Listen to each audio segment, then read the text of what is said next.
Ready to crush mediocrity in your business? In this episode, our guest, best-selling author, inspirational speaker, and leadership expert reveals how the 10 W's can reignite your team's passion, eliminate workplace dysfunction, and build a culture of excellence that actually lasts. If your company is settled for good enough, get ready for the mindset shift you didn't even know you needed. Hi, and welcome to the U World Order Showcase podcast, where we feature life, health, and transformational coaches and spiritual entrepreneurs stepping up to be the change they seek in the world. I'm your host, Jill Hart, the Coach's Alchemist, on a mission to help coaches and entrepreneurs amplify their voice, monetize their mission, and get visible, leveraging podcasts and Substack.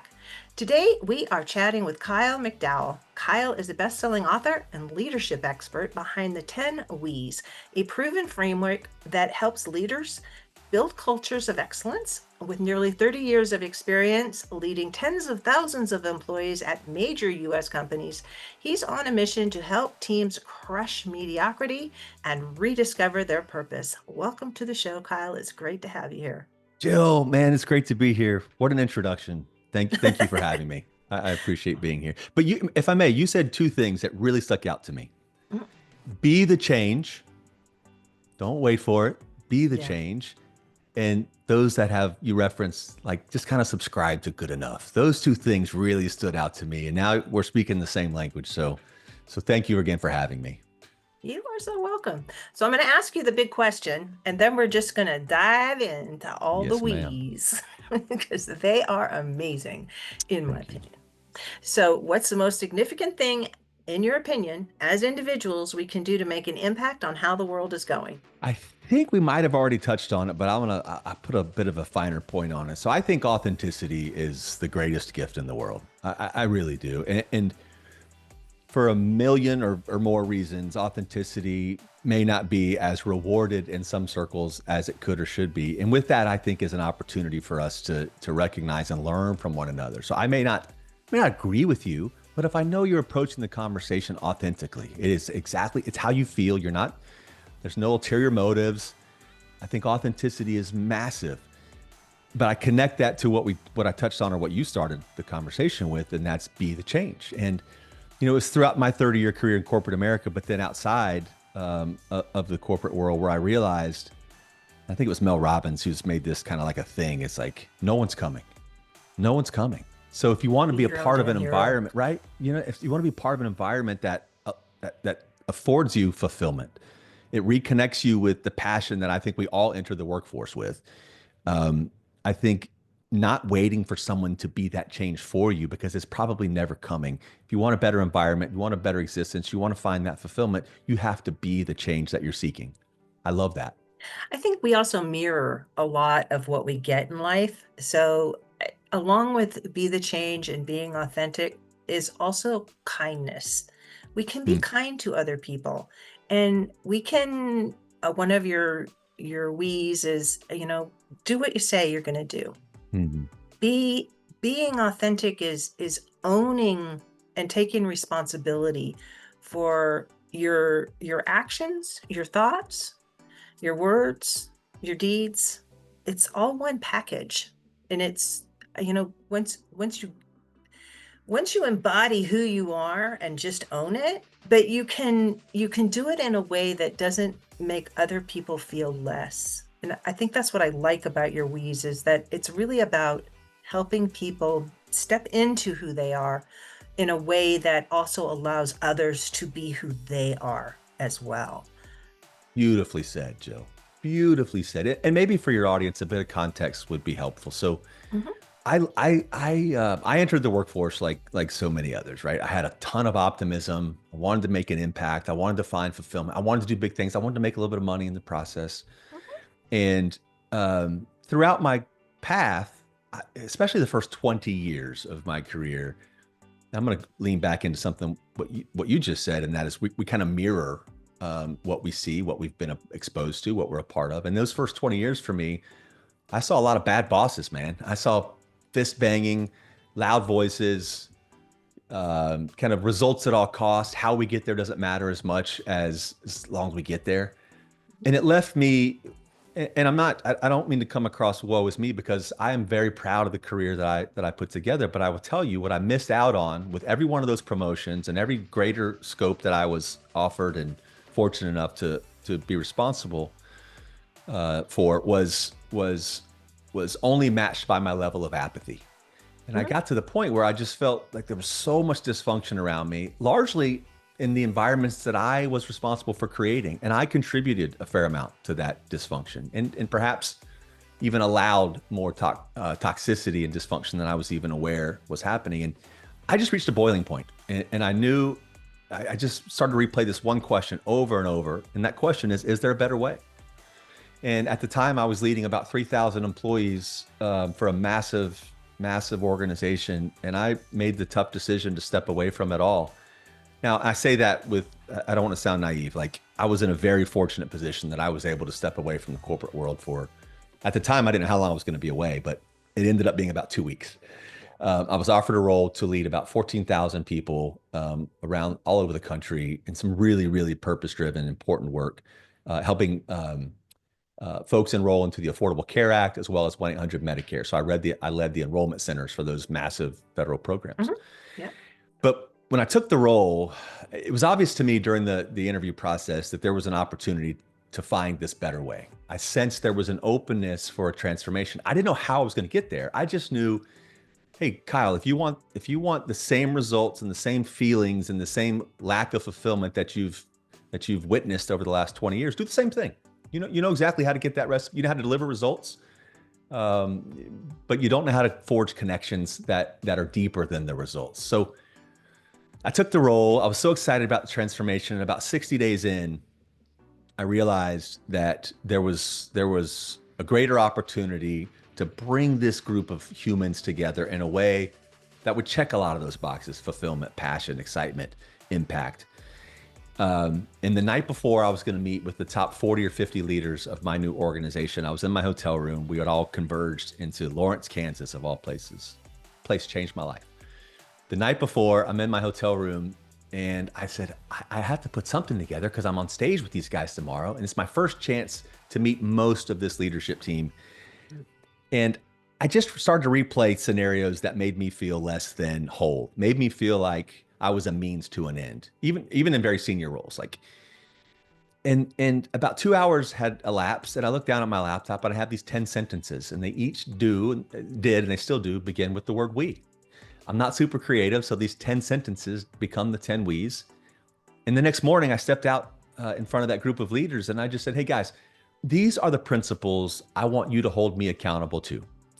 First of all, I don't care about our customers at the moment. I don't care who we serve externally, because I had this hunch, because I'd seen so much dysfunction behind the scenes, that if we were to become high functioning, take care of each other, invest in one another, actually really, I don't know if I could say this, really give a shit about those Yeah. around you, I just had this hunch that we would deliver results wildly beyond anything that they'd ever experienced. And I would be able to forge the connections that I missed out on the first 20 years. And it worked. I shared those principles the next day, and the transformation that happened inside of the organization from a results perspective, unmatched. The highest of highs and nearly every measurable. But what's more impactful to me, and what ultimately compelled me to write the book, is watching bosses transform to leaders, and watching individual siloed functions become a real team and actually care about the overall macro performance, picking each other up along the way when we stumble. And that's been my driving force. It's the fuel for all the work that I do today, is helping organizations and leaders implement these principles, because it is a better way. You can have that better way. But anyway, that's the context of how I got to these principles. And as we were chatting before you touched record, it's like they've changed my life, not just professionally, but personally as well. I can't help but do that. And you said something that was really telling when Hmm. you were talking about that you went before your new group of people, and rather than saying, I want you to do this, you said you gave them a job. I want you to hold me accountable Right. to these. Never taken that approach before. And that is such a powerful position to take, because you're exhibiting um lead from the front.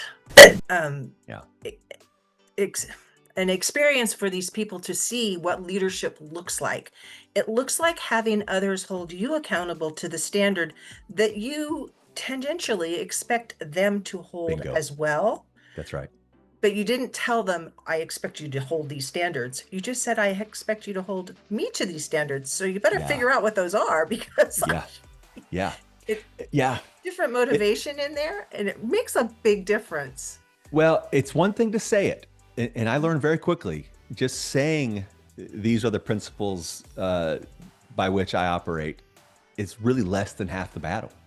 It's living them and it's Yeah. setting the example over and over and over again.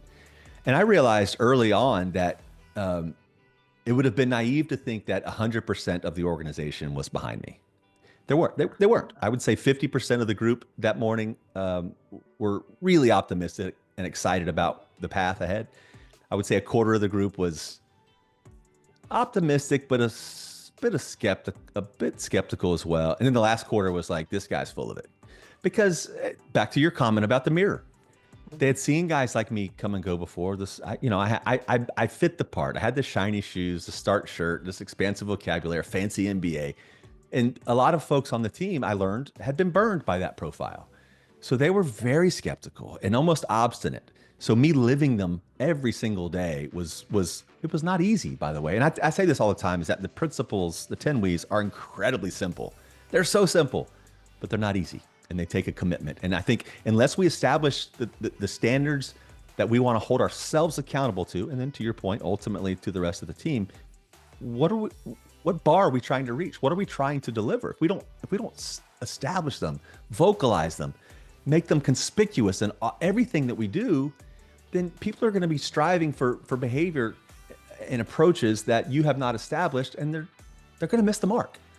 So establish the expectations was a massive takeaway from me, but only after learning that I have to actually walk the walk now, which was terrifying for a guy that was used to banging his fist on the desk. Yeah. And these are all, they all have a few things in common. And one of them is that they're all centered around a group approach to things. It's not like singling anybody out. It's not me first and you down here. It's we're together, we're a group.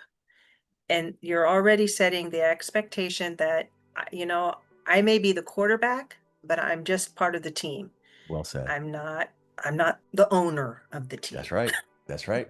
And I And went as far, by the way, I went as far to say, because they were so new to me. And if you would have told me that morning or even that evening that I would write a USA Today and Wall Street Journal bestseller with those principles as the foundation of the book, I would have laughed at you, man. I would have, because even I was skeptical about the impact they would have. And it took several months before I started to really genuinely believe that the principles were working. And it took a senior leader on my team essentially grab me by the ear and just saying, stop, it's working. Don't question it. We're not pandering to you. We're not brown nosing. These things are changing how we operate. And I respect and still do. Her name was Lori. Love her to death. She was the one that kind of kicked me in the butt to say, stop. We have something here and it's working. So let's ride this together. And we did. I'm looking at all 10 of them because I took the time to type them all out while I was looking at your website.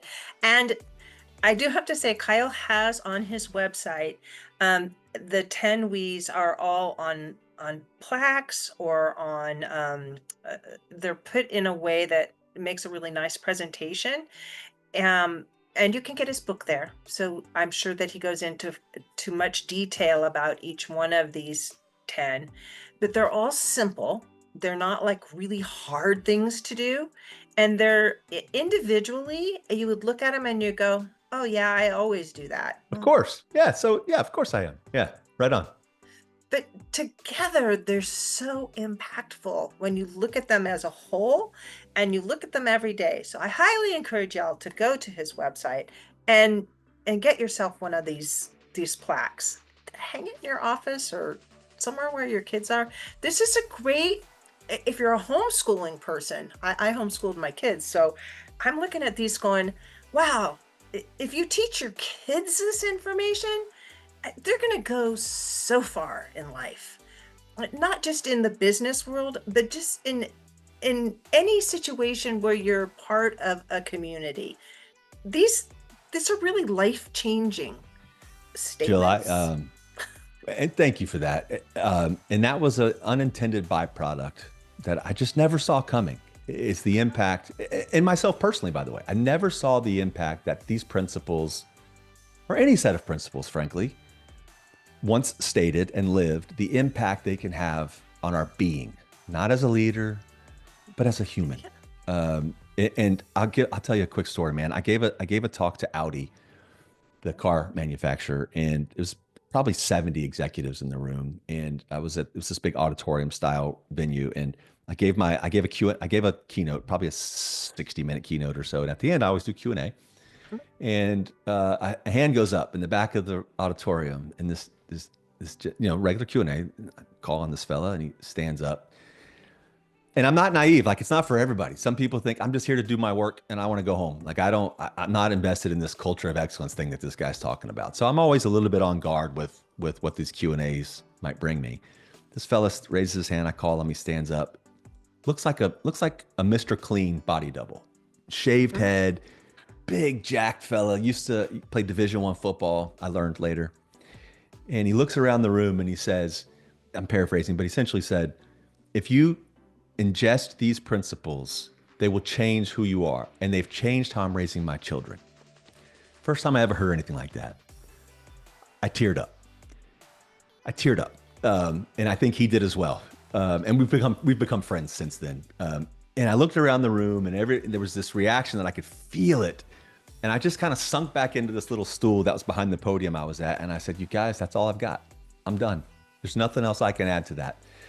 And Brad's his name. Brad and I have stayed in touch since then. But that was the moment for me. It was so important in cementing that you have a bigger calling. Like, this is great for leaders, but man, principle-based life is really, really, it's been such an impactful thing to me. And I didn't even know what those words meant even 3 years ago, probably 5 years ago. Time goes by so fast, doesn't Doesn't it? Yeah. But it's all I do now is so I'm on stage a lot.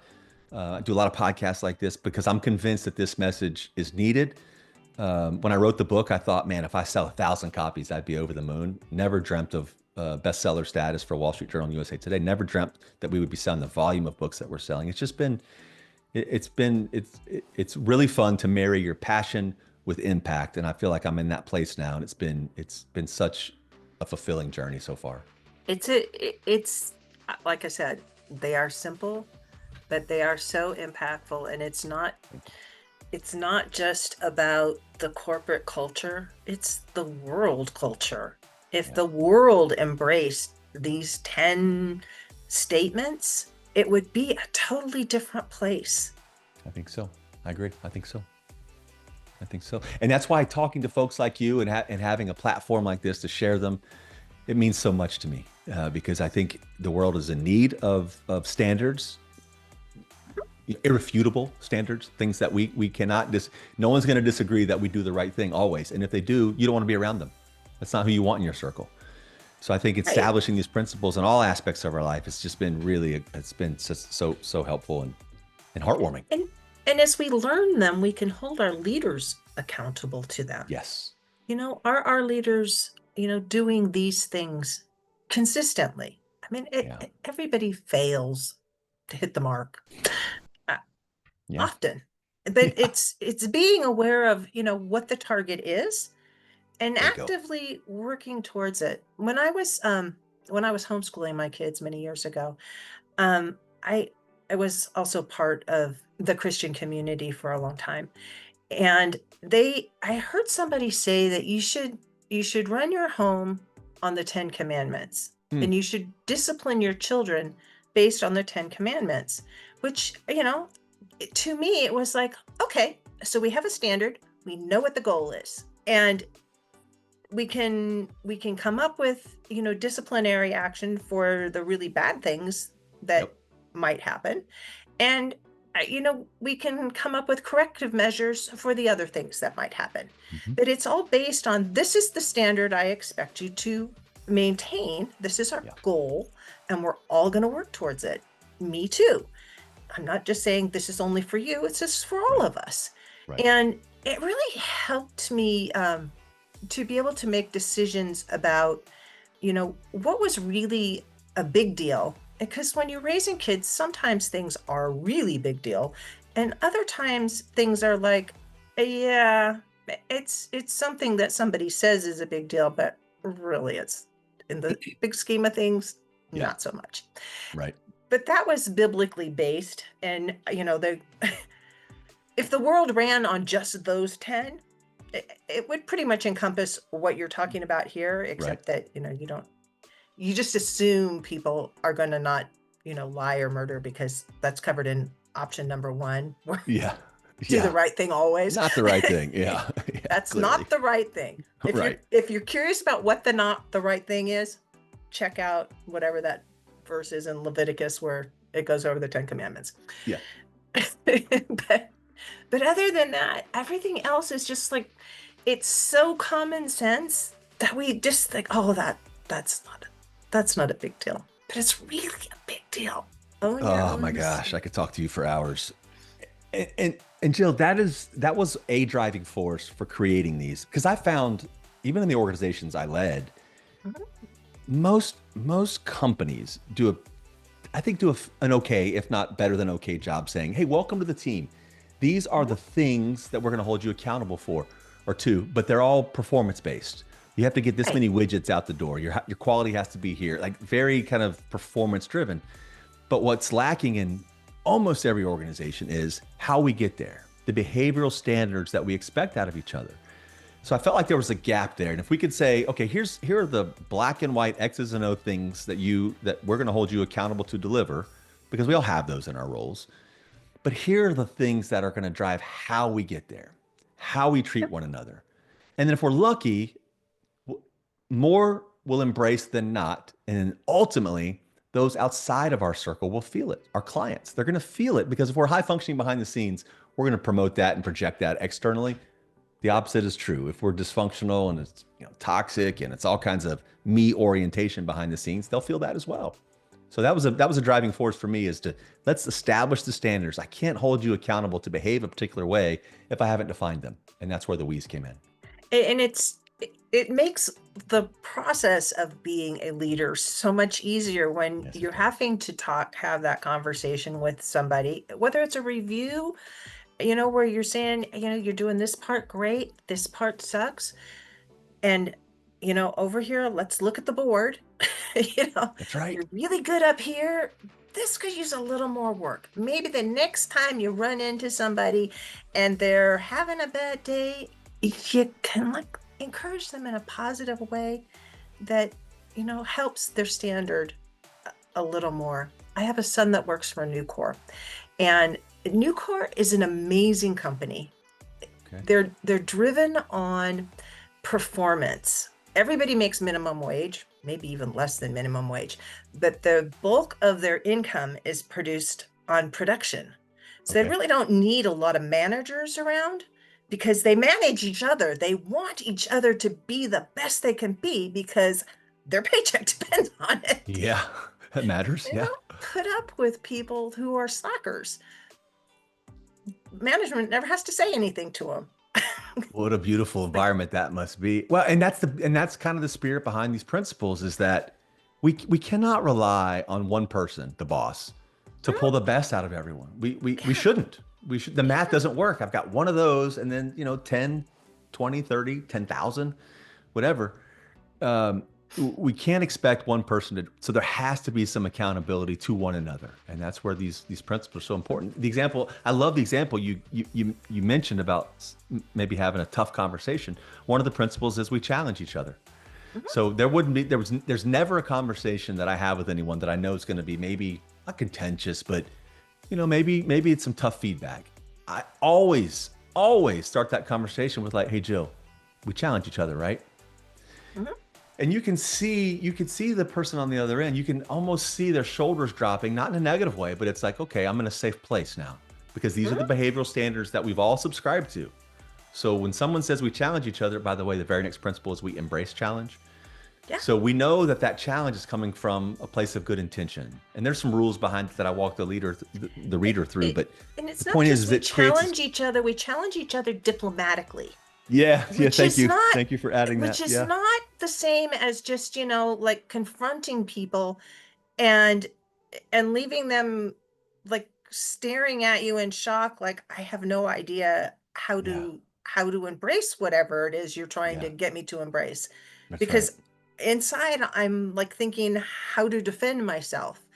And it's never a comfortable position for Mm-mm. either party to the conversation to be in. Mm-mm.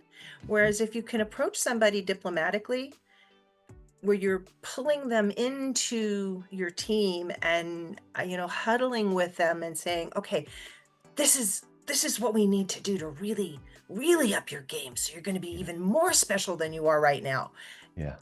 Different It's a very different approach, huh? approach. Yeah. Yeah. Yeah. Well, the rule is inside of we number 8, we challenge each other diplomatically. Thank you for inserting that because I rarely leave that one out, but you caught me. Um, Challenges should be grounded in data or experience, not Yeah. your opinion, because we all have them. Yeah.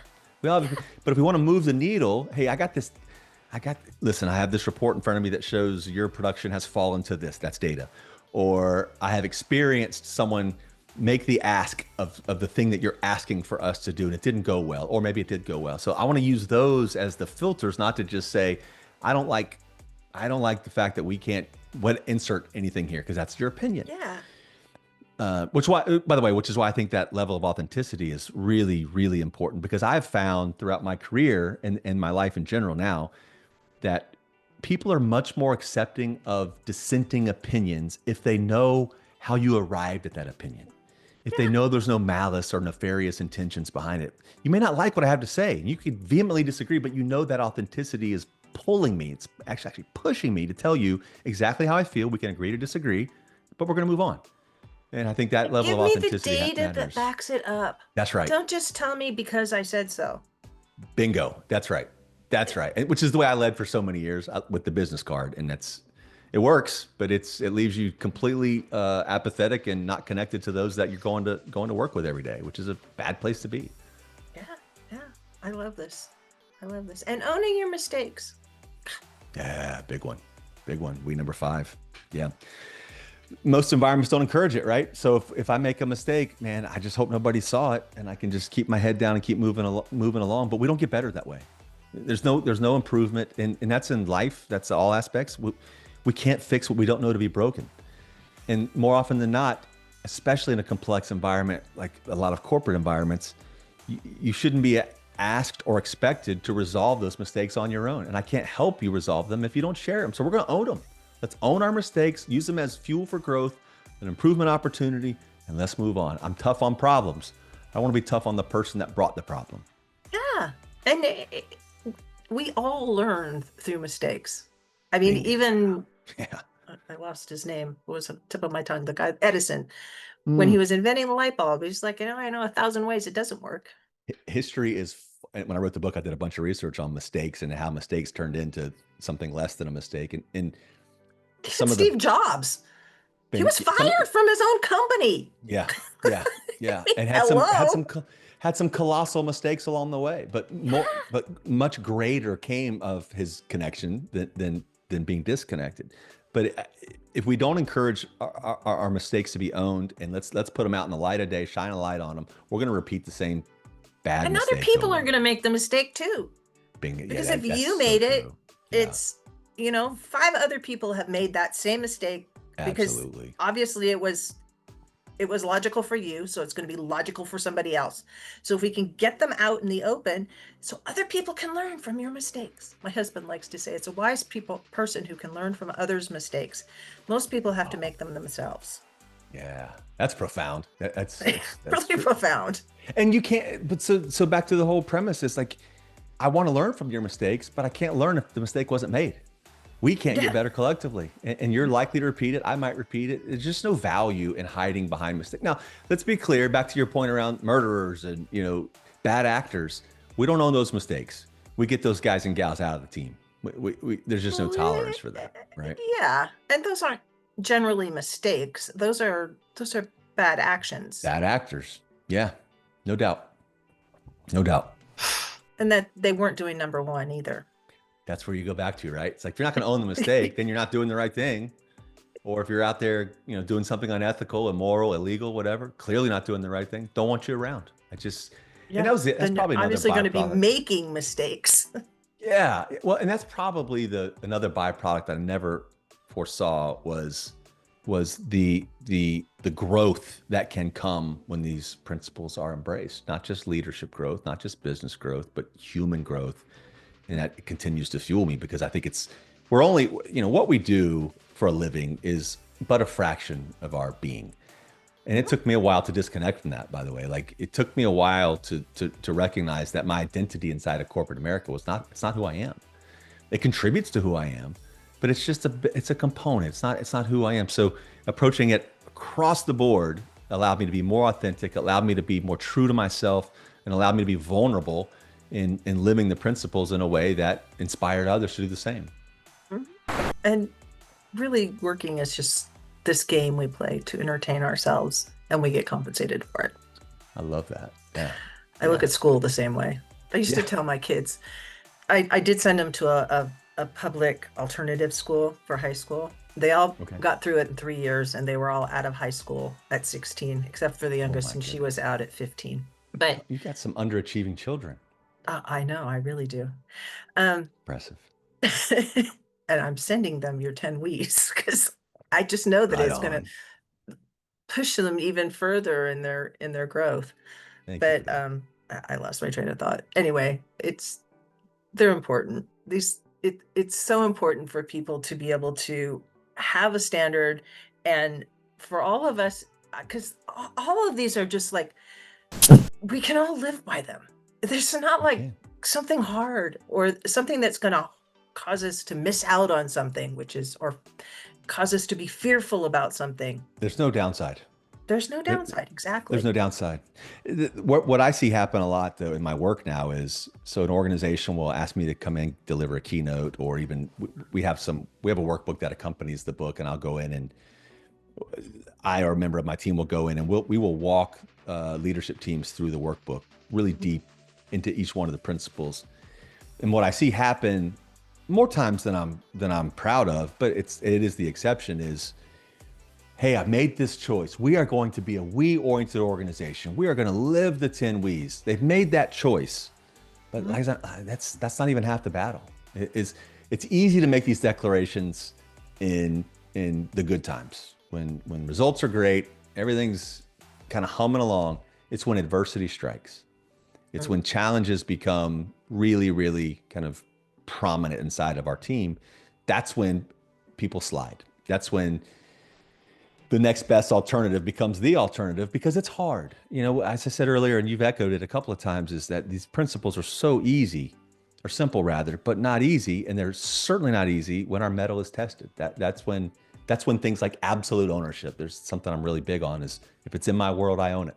I made it. I didn't create it. I don't like it, but I'm not going to run from it, and I'm going to own it. Absolute ownership, I think, is critical, which requires us to not just say something. We have to actually do it, and that's where, if you make the choice, that's the beginning. But I tell folks, you have to make that choice every day, not just every day, every interaction, because you're being watched, you're being observed. Is he living the things that he is evangelizing? And I don't want to be seen as a hypocrite, so yeah, I'm living them. And when I don't live them, hopefully I have the wherewithal to raise my hand and say I blew it, or you're comfortable enough to tell me I blew it. And that's a real stretch, because we don't see that a lot in the workplace Yeah. today, because no one's comfortable to tell their boss, hey man, you blew it, or you stumbled, and I'm here to help you. There's always this one directional feedback that we're all used to. But when you can have a leader who is vulnerable enough to hear that feedback and be open to it, you close this thing that I call the leadership gap. So we're now genuinely on the same page, and results become almost second nature at that point. It's all solution oriented instead Yes, of ma'am. blame oriented. Yep. And I'm a big proponent of, I don't care if there's a problem. Let's work on how we're going to fix it, rather than, who's to blame for it, or, why Yeah. it happened, or, other than, sometimes you do need to know what the situation was that led to the thing happening. Hmm. Hmm. But it's not about punishment or making people feel bad or wanting people to take ownership of feeling bad about something that, shit happens in life. Yeah. It's got to move on, Yeah. and Yeah. let's find a way to make it so that particular thing doesn't happen again, but and how we can set us ourselves up for success. And Well said. that's what I love about Yeah. all of these. It's Well just said. all You hear Simon Sinek talk about this infinite mindset, and the way you just framed that reminded me of it. It's like, yeah, if somebody botches something, the inclination for most quote unquote bosses is to rain down on them, to flex that business card. And that is such a short-sighted view of a long, infinite, as Simon Sinek calls it, equation. Yeah, I can rain down on someone and make them feel less than whole. Do you think they're going to come back the next day and work harder? Do you think they're going to be more comfortable in their role? Of course not. But when I can demonstrate a behavior that says, yeah, you blew it, man. You stumbled, but that's okay because you're in this role for a reason. Now, there's actually a story I tell in the book about a fella on my team many years ago who made a $10 million mistake.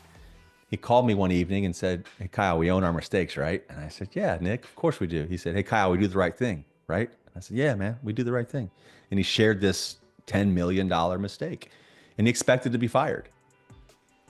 We're still buds to this day. He made a mistake. He implemented lots of QA checks within his team. They created processes to ensure that mistake never happened again. And it's a long-term relationship, man. The pricing exercise that he was going through that drove this mistake with our biggest client, by the way, has never happened again, as far as I know. I mean, I left the organization a long time ago, but we learned from that mistake, and our outcomes were so much more polished because he raised his hand. And I think that was a test for me at the moment because the Kyle of old probably would have been really difficult on that phone call. Instead, I just said, "What's up, Nick? Tell me what's going on." He told me. I said, "All right, cool. Let's figure out how we get out of this, move forward." And it can never happen again. So I don't want folks in your audience to hear like there's this soft, kind of we allow anything to go. Mistakes are not met with repercussions. They are if they're repeated. So that principle is we own our mistakes. And I always kind of add the second or subtext to that. It's like, we're not judged by our mistakes. I truly believe that. We're judged by how quickly we remedy them and if we repeat them. That's where folks really get kind of annoyed, is if it's the same thing over and over again. So if we own it, fix it, ensure it doesn't happen again, let's move on. Why would we belabor the point? Let's go. And if you're in an environment where you can't own it, or Mm, you're afraid that you're going to be fired if anybody ever found out about it, that leads to secrecy, and the mistakes guarantee it's going to happen again because you haven't put the safety things in there to keep it from happening again. So yeah, it opens up an environment of transparency, right, and it makes everybody feel like they're on the same team. Sometimes people miss the ball when they're playing football. It might right. have been a really important catch, but Mm-hmm, they didn't make it. It doesn't mean they're bad people. They maybe need to study the play a little more, but mm-hmm, mm-hmm. I'm And not remember, we have actually another a game. football fan. But We have another game. Yeah, yeah, likewise. We have another game too. It's a long season. And once this yeah. season's over, we got next season. And I want you on this team for the foreseeable future, as long as you want to be here. So let's not treat this like it's the one and only game we're ever going to play. And it's cheaper in the long run to work with your Yeah. employees than it is to have to keep finding new talent. Yeah. And being able to, this is something that corporations do, I see it all the time, that it always mystifies me. They keep promoting people beyond the thing that they're really good at. Yeah. If you find somebody that's really good in a position, don't promote them to a different position that's totally different than where they were excelling at. Just give them more incentive to do that job even better and to teach other people how to do that job better. Yeah. Yeah. Well, and I think it's even exacerbated. I've seen this more times than I can count. And I'm guilty of it. Promote someone into a position because they've shown an ability to deliver in the role that they're in. So the logical next step would be to kind of supervise the people that do the same role. And then we just expect them to be this great leader on day one. Yeah, yeah. Never No, happens. And doesn't then and happen. then and then we end up like either firing them or moving them somewhere else or just being critical of them long enough to where they self-select but they didn't fail. We have failed to arm them. You Yes. can't you can't promote someone into a different type of position, especially one of leadership, and expect them to knock it out of they need help. And that's where the principles come in. It's black and white guardrails, if nothing else. Yes. Yeah. And that person needs to want to move into that position, and they need to take some steps to prepare to move into a position like that. It's generally from like some lower position that they're really good at into a leadership position that they really don't understand what's required in the leadership position. Mhm. It's fundamentally different to be a leader than to be a person doing a job in No a doubt. in an environment or in an Yep. organization. Yep.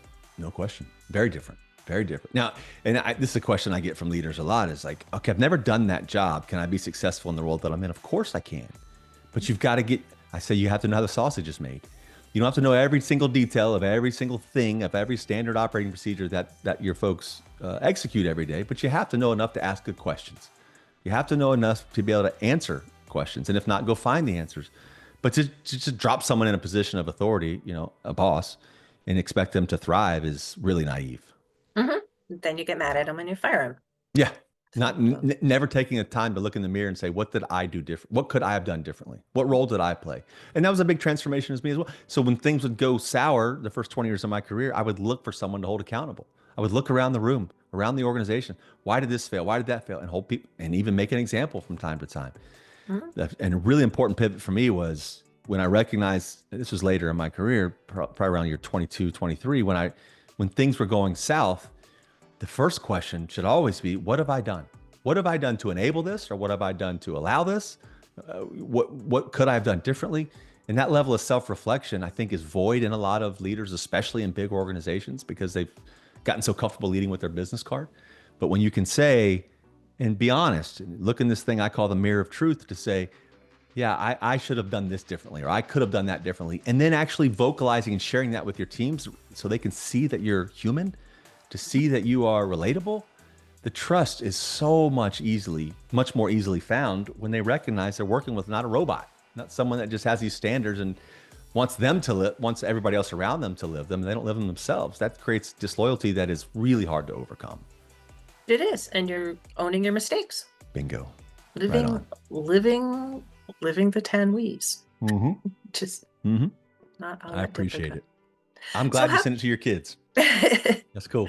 I'll keep you posted, and I have Please do. some ideas that I want to share with you after the podcast. But how Okay. can people find you, Kyle, and get your book? Yeah. So the book it's called Begin with We, 10 Principles for Building and Sustaining a Culture of Excellence. It's available wherever books are sold, audio, Kindle, ebook, paperback, hardcover. I think Amazon's probably the easiest for most folks. Yeah. Social media and my website are all the same. It's at Kyle McDowell Inc. My website is kylemcdowellinc.com. And I use those as communication conduits. I'm not chasing vanity metrics or likes or follows. I personally reply to every message that comes through. And I use those as an opportunity to help folks kind of avoid some of the mistakes that I made and hopefully find the fulfillment that I've ultimately found. Awesome. And you can find his merchandise on his website as well. Right. Yeah. Yeah. Thank you so much for joining me today, Kyle. This has been an amazing conversation. I've really enjoyed it. It's been an honor to be here. Jill, thank you. Thanks for the time and the platform. And I'm looking forward to following you in the future as well. Awesome. And to learn more about Kyle and the 10 We's, please visit kylemcdowellinc.com, and we'll be sure to put those links in the show notes below. Thank you for tuning in with us today. If you have a podcast or are interested in starting one, be sure to reach out to us at support@heartlifecoach.com.